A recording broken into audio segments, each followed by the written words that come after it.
하다가 사실은 이게 절기설교가 쉽지 않습니다. 왜냐하면 매년 똑같은 설교를 해야 되니까 쉽지 않죠. 어제 한 집사님이 그러더라고요. 목사님 뭘 그런 걸 걱정하십니까? 옛날에 학교 다닐 때 보면 선생님들이 한 5년 내지 6년, 10년만 되면 분필 하나만 들고 교실에 들어오지 않습니까?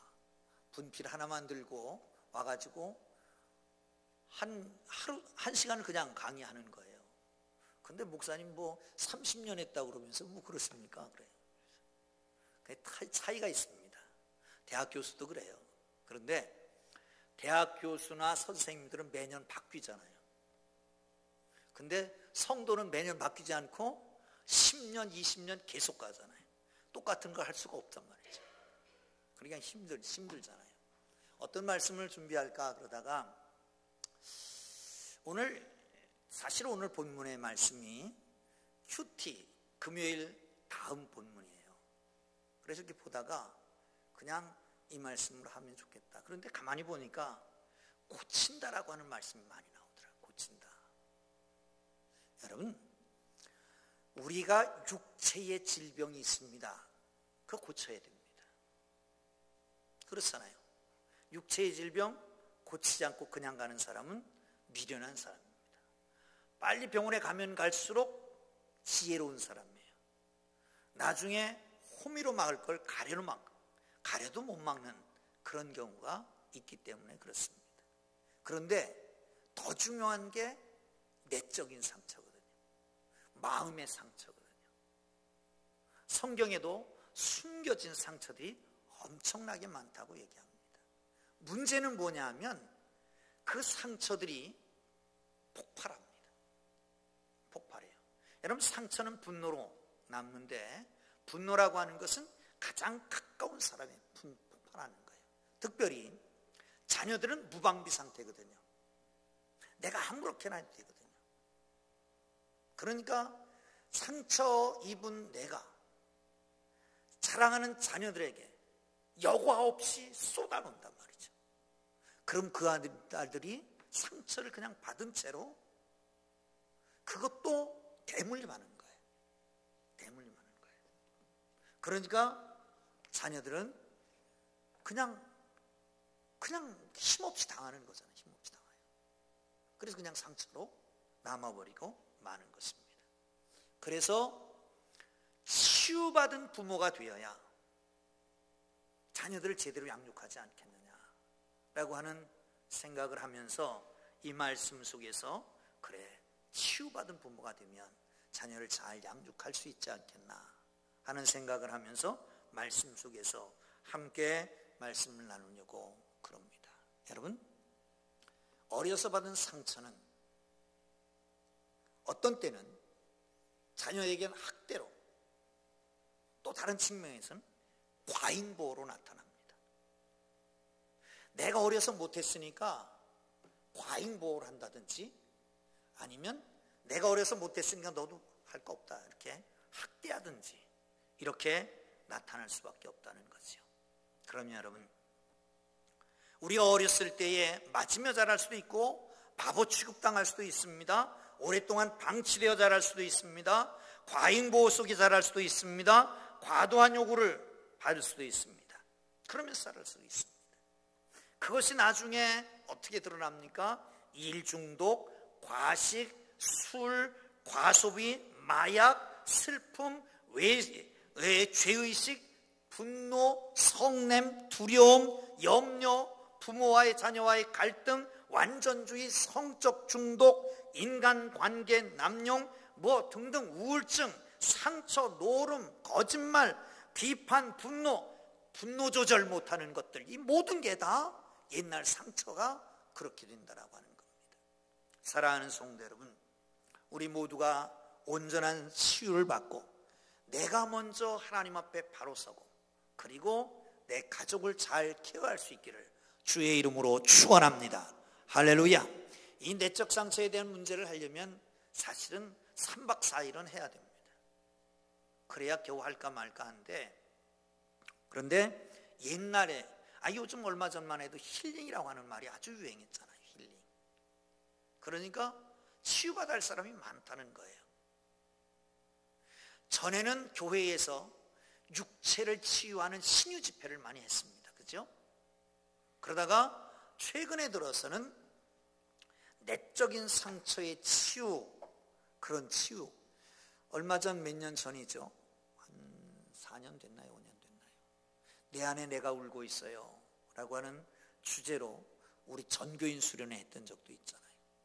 사랑하는 성도 여러분, 우리가 먼저 내면적인 상처가 치유되고 그리고 나가서 하나님이 주신 은혜로 우리 가정, 우리 주위의 환경들을 잘 세워갈 수 있기를 주의 이름으로 축원합니다. 할렐루야. 15절을 보겠습니다. 시작. 지극히 존귀하며 영원히 거하시며 거룩하다 이름하는 이가 이와 같이 말씀하시되 내가 높고 거룩한 곳에 있으며 또한 통회하고 마음이 겸손한 자와 함께 있나니 이는 겸손한 자의 영을 소생시키며 통회하는 자의 마음을 소생시키려 함이라. 아멘. 여러분, 상처를 입으면 기력이 쇠해집니다. 활력이 떨어집니다. 생기가 떨어집니다. 왜 그렇습니까? 한 군데 상처라도 거기 치유에 집중하다 보면 몸의 다른 곳에 기력이 떨어지는 겁니다. 내적인 상처도 마찬가지입니다. 내적인 상처를 입으면 기력이 쇠하고 힘들어지게 된단 말이죠. 그런데 성경은 이렇게 이야기합니다. 소생시킨다고. 어떤 사람을 소생시키냐? 이렇게 말합니다. 겸손한 자의 영을 소생시키고 통회하는 자의 마음을 소생시키려 합니다 라고 말합니다. 그러면 여러분, 우리가 치유되려면 어떻게 해야 될 것이에요? 겸손 내지는 통회함이 있어야 된다는 거예요. AA 모임이라고 하는 게 있습니다. 우리나라에도 있는 것 같은데, AA 모임이라고 하는 것은 알코올릭 어노니머스라고 하는 겁니다. 알코올릭 어노니머스라고 하는 건데, 알코올 중독자들의 모임인데, 익명의 알코올 중독자. 어노니머스라고 하는 것은 뭐냐면 이름을 드러내지 않는 거예요. 익명이라고 하는 거죠. 익명의 중독자들의 모임을, 외국 같은 경우에는 교회를 빌려서 하고는 그럽니다. 그런데 거기에 처음 들어가면 해야 될 일이 있습니다. 소개를 하잖아요. 소개할 때 이렇게 합니다. 나는 이종준입니다. 이렇게 안 해요. 그냥 이름은 감추고 그냥 이니셜만, 나는 이입니다. 이렇게 말하죠. 그리고 또 한 가지 꼭 해야 될 것이 있습니다. 나는 알코올 중독자입니다. 인정하는 거예요, 자기를. 사랑하는 성도 여러분, 인정할 때부터 치유가 일어나는 걸 믿으시기를 축원합니다. 여러분, 첫째 인정은 뭐냐? 겸손입니다. 나는 하나님이 아니다라고 하는 걸 인정하는 겁니다. 사랑하는 성도 여러분, 우리는 모두 다가 다 하나님이 나의 주인이십니다라고 말하잖아요. 그런데 말은 그렇게 하지만 내 행동이나 마음먹은 것이나 다 내가 나의 주인이에요.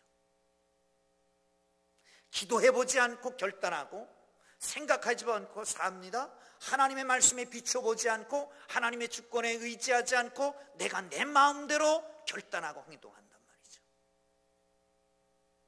여러분, 우리의 삶 속에 정말 주인이 계십니까? 여러분, 구원의 은총이라고 하는 건 참 중요합니다. 그런데 두 번째 나가야 될 것은 주권을 인정하는 겁니다. 주재권을 인정하는 겁니다. 다시 말하면 로드십을 인정하는 것, 하나님이 주인 되심을 인정하는 겁니다. 그런데 하나님이 주인 되심을 인정하지 않고 내가 내 주인으로 살아가는 거죠. 이제는 어떻게? 겸손이라고 하는 건 뭡니까? 하나님을 하나님으로 인정하는 겁니다. 사랑하는 성도 여러분, 그렇습니다. 나의 마음에 찾아오시고 나를 주관해 달라고, 내가 지금까지는 하나님을 인정하지 않고 내 멋대로 살았기 때문에 지금 이런 고통이 있고 이런 아픔이 있고 이런 상처가 있는데 하나님 오셔서 나를 주관해 달라고. 겸손한 사람에게 하나님이 소생이 있는 걸 믿으시기를 축원합니다. 두 번째는 애통하는 겁니다. 이거는 나를 드러내는 겁니다. 내 모습입니다. 내 죄된 모습을 드러내는 겁니다. C.S. 루이스라고 하는 우리 시대의 평신도 크리스천 지도자가 있습니다. 이분이 이 시대를 이렇게 말했습니다. 이 시대는 구도의 정신을 상실한 시대다. 구도의 정신을 상실한 시대다 라고 말을 합니다. 이 구도의 정신을 상실한 시대에 구체적으로 뭐를 말하냐면 죄의식을 상실한 시대다. 죄의식.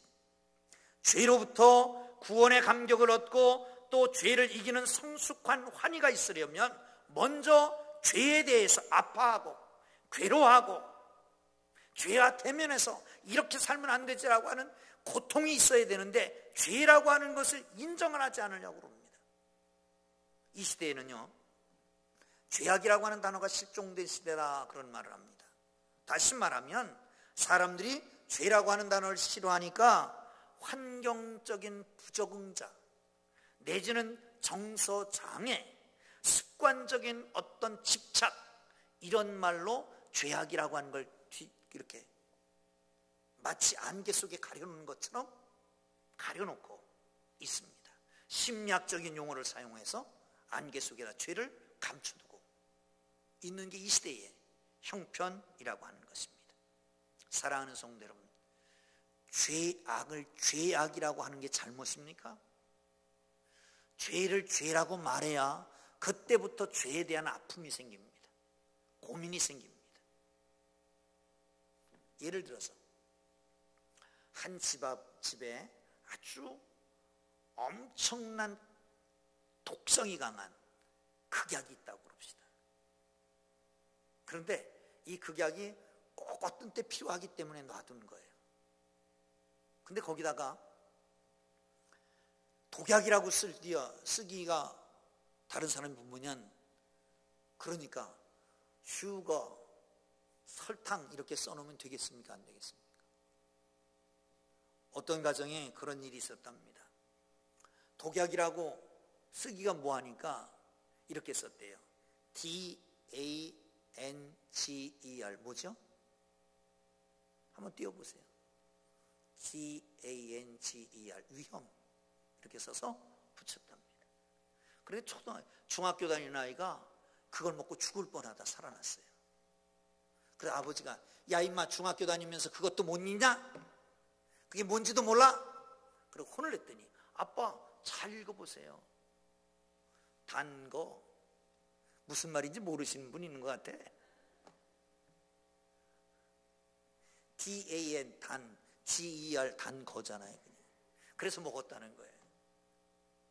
사랑하는 성도 여러분, 하나님을 하나님으로 인정하고 하나님 자리에서 나를 내려놓고 하나님을 하나님의 자리에 놓고 하나님이 원하시는 대로 살아드리는 것, 그게 겸손입니다.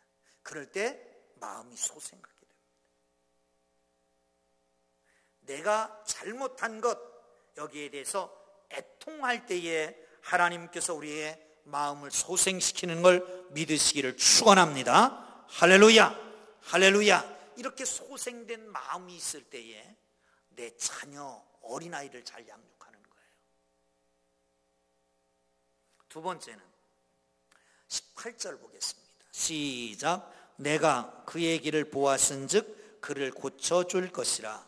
그를 인도하여 그와 그를 슬퍼하는 자들에게 위로를 다시 얻게 하리라. 아멘. 이 우리말 성경에 보면 16절부터 이렇게 써 있습니다. 띄우기가 있네요. 한번 읽어볼까요? 시작. 그렇다 나는 줄곧 다투지만은 않는다. 끊임없이 노여워하지도 않는다. 내가 만든 사람에게서 기운이 빠지고 숨이 약하여지지나 않을까 해서다. 그의 사악한 탐욕 때문에 내가 화가 나서 그를 치고 얼굴을 가렸다. 그래서 그는 자기 식대로 살았다. 그가 어떤 식으로 살아가는지 내가 보았기에 그를 고쳐주겠다. 그를 이끌어주고 위로해주겠다. 그와 그의 슬퍼하는 자들도 위로해주겠다.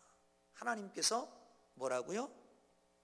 때로는 죄를 져서 지들 마음대로 사니까 호통을 치고 그랬는데 그래도 그 길로 간다는 거예요. 그래서 이제는 그거 탓하지 않고 내가 지은 내 백성들이 실족할까 봐, 내 백성들이 힘들어할까 봐 차라리 위로해 주겠다. 슬퍼하는 자를 위로해 주겠다라고 말씀합니다. 사랑하는 성도 여러분, 하나님의 위로가 여러분 속에 있기를 주의 이름으로 축원합니다. 축원합니다. 극한 슬픔은 상처가 됩니다. 극한 슬픔 가운데, 고난 가운데 위로할 자가 옆에 있다면 그 슬픔이 승화될 수가 있습니다. 우리 주님께서는 말씀합니다. 내가 너를 위로하겠다라고 말하잖아요. 위로하겠다. 위로가 있는 곳에 마음의 내적 상처가 치유가 되는 걸 믿으시기를 축원합니다. 예수님이 세상을 떠나시면서 성령을 소개하셨습니다. 성령을 가리켜서 위로의 영이다 이렇게 말씀합니다. 위로라고 하는 말을 컴포트라고 하는 말을 하는데 컴포트라고 씁니다. 근데 컴이라고 하는 것은 함께라고 하는 뜻이잖아요. 포트라고 하는 것은 라틴어의 포타레라고 하는 말에서 온 겁니다. 힘을 북돋운다. 함께 있으며 힘을 북돋운다는 거예요. 이게 컴포트입니다. 사랑하는 성도 여러분, 성령께서 우리와 함께 하시면서 용기를 주고 힘을 북돋우는 위로가 여러분 속에 있기를 주의 이름으로 축원합니다. 할렐루야, 할렐루야. 사실은 누구나 다 상처를 입고 삽니다. 그런데 예수님께서 상처를 입으셨기 때문에 우리를 치유하셨습니다. 십자가를 지심으로, 채찍에 맞음으로 우리가 나음을 입고, 징계를 받음으로 우리가 평화를 누리고, 할렐루야, 십자가에 달려 돌아가심으로 우리가 죄에서 노임받고, 아멘. 그렇습니다. 그래서 상처받은 치유자라고 하는 헨리 나우엔이라고 하는 분이 쓴 책도 있습니다. 여러분, 우리 모두는 상처를 받은 사람들입니다. 그런데 그 상처가 예수님 앞에 나가면 그 상처가 치유됩니다. 그 치유된 상처를 가지고 주위 사람들을 돌아보는 게 치유받은 상처받은 치유자라고 하는 겁니다. 여러분, 우리가 받은 치유, 우리가 받은 상처를 가지고 치유받고 우리에게 주신 자녀들을 잘 양육할 수 있기를 주의 이름으로 축원합니다. 어쩌면 거꾸로 돼가지고요, 자녀들이 상처받은 치유자가 될 수도 있어요. 왜? 우리 상처를 막 쏟아내잖아요. 내가 상처를 막 쏟아내면 나는 치유가 되고 우리 자녀는 상처받고, 이 거꾸로 되는 거란 말이에요. 거꾸로 되는 거예요. 사랑하는 성도 여러분, 그렇습니다. 우리 모두가 마음이 상할 때가 많이 있습니다. 하지만 나를 이해해주고 위로해주는 한 사람만 있다면 치유가 되잖아요.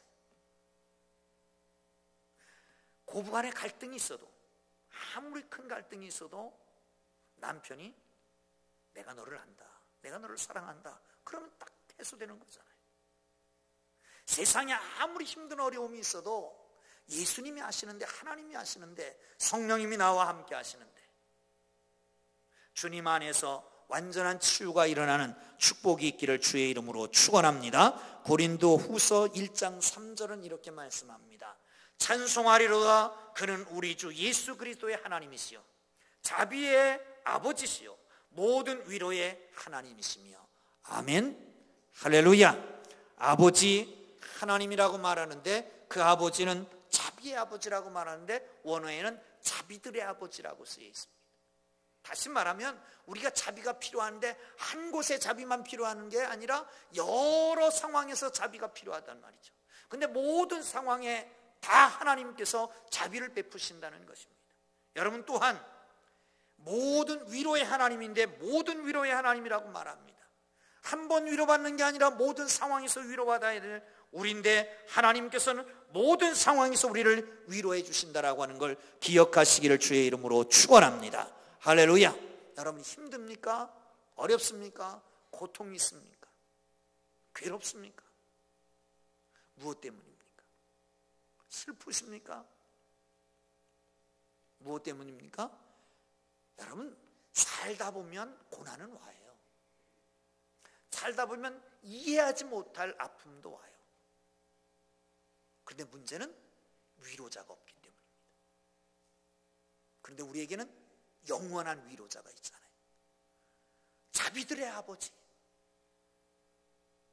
위로의 하나님, 모든 위로의 하나님이 우리의 하나님이신 걸 믿으시기를 축원합니다. 할렐루야. 여러분, 그러므로 위로의 하나님을 바라보고 그 위로의 하나님이 주시는 위로가 여러분의 내적인 상처가 치유되고 그 치유된 마음으로 가정을 세우고 교회를 세우고 이웃을 세워가기를 주님의 이름으로 축원합니다. 할렐루야. 찬양 가운데 고전이라고 하는 복음성가 중에 고전 이런 거 있습니다. 괴로울 때 주님의 얼굴 보라, 평화의 주님 바라보아라. 세상에서 시달린 친구들아, 위로의 주님 바라보아라. 눈을 들어 주를 보라, 내 모든 염려 주께 맡겨라. 슬플 때에 주님의 얼굴 보라, 사랑의 주님 안식 주시리. 아멘. 할렐루야. 하나님이 약속하셨습니다. 위로를 주셨습니다. 안식을 주셨습니다. 주님 안에 치유되는 역사가 있기를 주의 이름으로 축원합니다. 여러분, 슬플 때, 괴로울 때 주님, 위로의 주님 바라보고 평강의 주님 바라보고 그분이 주시는 위로와 평강이 여러분의 상처받은 영혼이 치유되기를 주의 이름으로 축원합니다. 할렐루야. 19절 보겠습니다. 시작. 입술의 열매를 창조하는 자 여호와가 말하노라. 먼 데 있는 자들에게든지 가까운 데 있는 자들에게든지 평강이 있을지어다. 평강이 있을지어다. 내가 그를 고치리라 하셨느니라. 아멘. 우리말 성경은 이렇게 써 있어요. 내가 그들에게 입술의 열매를 맺게 하겠다. 멀리 있는 사람과 가까이 있는 사람에게 평화가 있을 것이라. 평화가 있을 것이다. 여호와께서 말씀하셨다. 내가 그를 고쳐주겠다. 고쳐주겠다. 어떻게 고쳐주겠느냐? 평화를 주겠다. 평강을 주겠다라고 말씀하고 있습니다. 사랑하는 성도 여러분, 마음에 평강이 있습니까? 늘 불안합니까? 오늘 이 시간 주의 평강이 있기를 주의 이름으로 축원합니다. 할렐루야. 할렐루야. 손 한번 내보세요. 옆에 사람 보세요. 샬롬. 시작. 샬롬. 샬롬. 주의 평강이 함께하기를 주의 이름으로 축원합니다. 축원합니다. 할렐루야. 여러분, 예수님이 탄생하셨습니다. 천사들이 기쁜 소식을 전합니다. 보라, 내가 온 세상에 미칠 큰 기쁨의 소식을 너에게 전하노라. 너희가 오늘 가서 다윗의 동네에 가면 예수 그리스도를 만나게 될 것이다. 그러면서 뭐라고 말합니까? 하늘에는 뭐예요? 하늘에는 영광, 땅에서는 기뻐하심을 입은 사람들 중에 평화로다. 예수님의 탄생의 소식이 평화로 전해졌습니다. 예수님께서 부활하셨습니다. 그리고 제자들이 모였을 때 거기 나타나셨습니다. 뭐라고 말씀하셔요? 너에게 평강이 있을지어다. 사랑하는 성도 여러분, 그 평강은 뭘까요? 마음의 평강? 잠깐 있다가 왔다 가는 평강이 아닙니다. 이 평강 샬롬이라고 하는 것은 모든 것에서 완전하게 된 상태를 평강이라고 말합니다. 그래서 예수님의 사역도 평강이에요. 예수님께서 가는 곳마다 복음을 전하시고 가르치시고 약한 자를 고쳐주시고, 이게 다 평강이라고 하는 것입니다.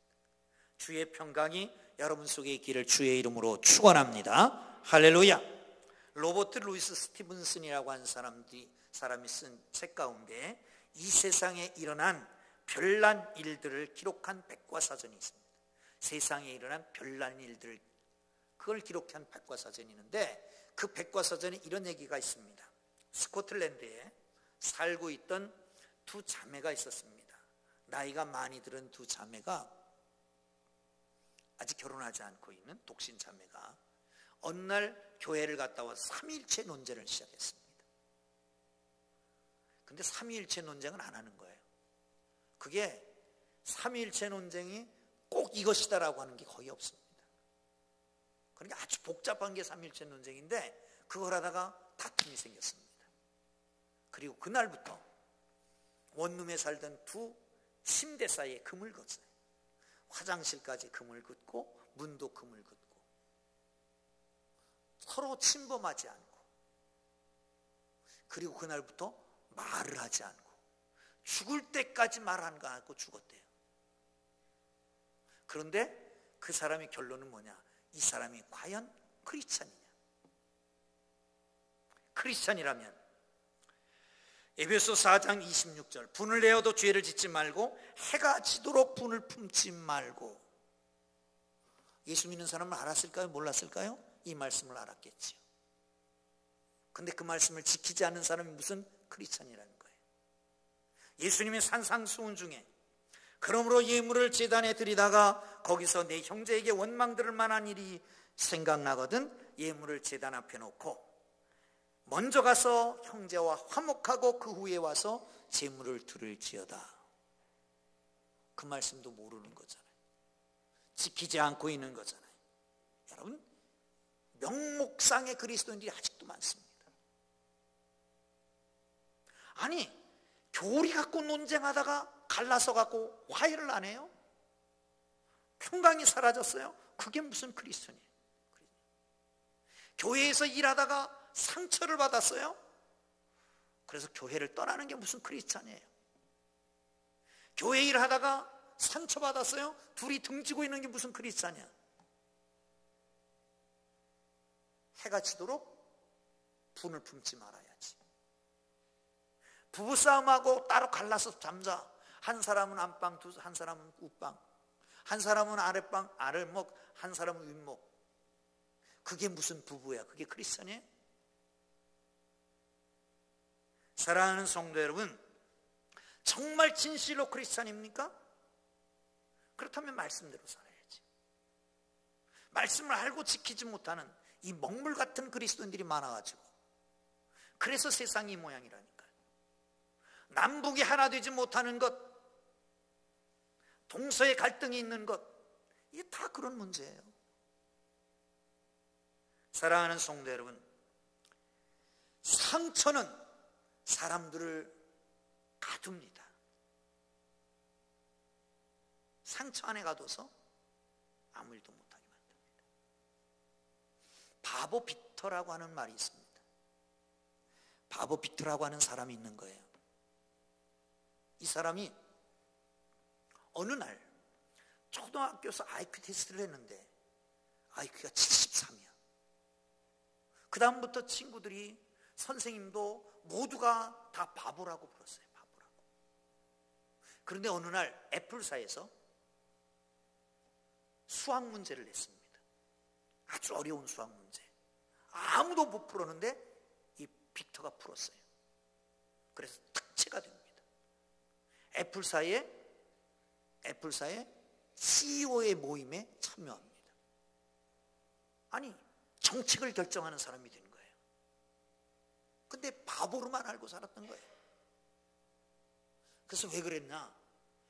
추적 하다가 초등학교를 갔습니다. 초등학교 옛날에 IQ 테스트 하는 걸 봤더니 173인 거예요.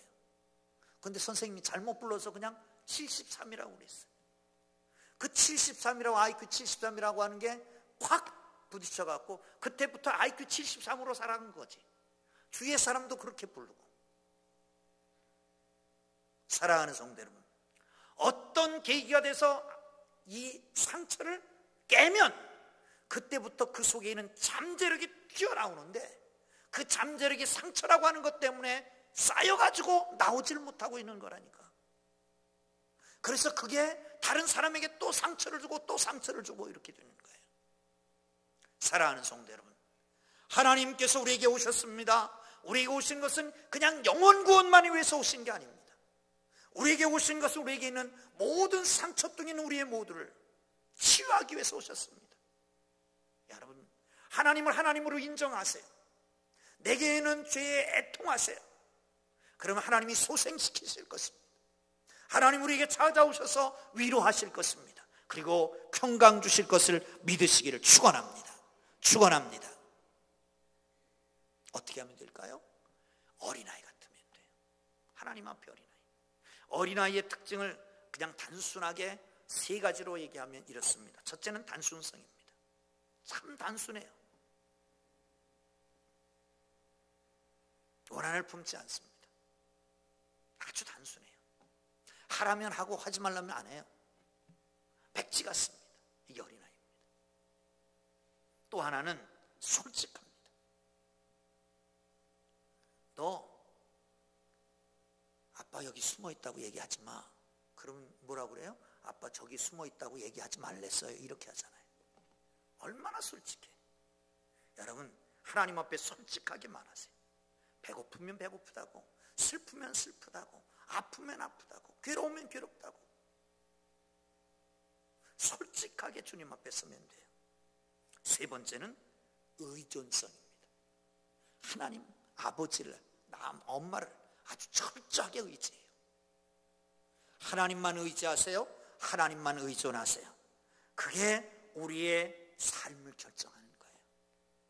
사랑하는 성도 여러분, 어린이날, 어린이를 양육해야 되는데 사실은 어린이 양육을 배우고 결혼한 사람이 어디 있어요? 배우고 나서 아이를 낳은 사람이 어디 있습니까? 이 아이가 크면 온 세상에 영향을 미칠 위대한 지도자도 되고 이 온 세상을 파괴할 그런 못된 인간도 될 수 있는데, 그렇게 막중한 일을 우리에게 맡기셨는데 우리가 준비되어 있지 않잖아요. 아니, 오히려 상처뿐인 우리잖아요.